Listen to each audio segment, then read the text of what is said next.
তো বন্ধুরা, আজকে লাঞ্চ শেয়ার করতে চলে এলাম। লাঞ্চ মেনু বেশি কিছু বানাইনি আজকে, খুবই সাধারণ রান্না বান্না হয়েছে।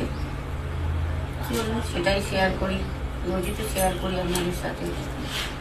প্রথমেই আছে এখানে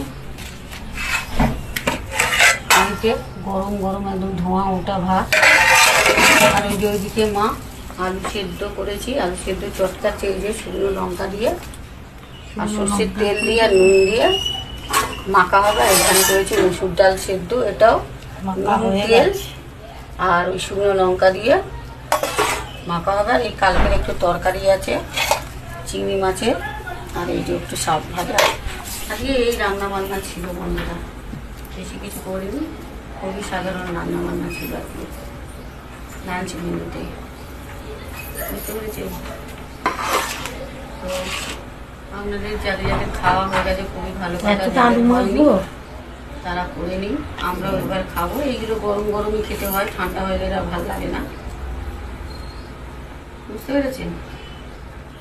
আর কত বোঝাবো আপনাদের, জানি না বুঝতে পেরেছেন বলে বলে। আগে শরীরটা কেন ম্যাচ করছি কেন? হ্যাঁ আমি দেখছি না, একদম ভালো লাগছে না শরীরটা। তারপরে বাইরে মেঘলা, আজকে বৃষ্টিও হচ্ছে না, কিছু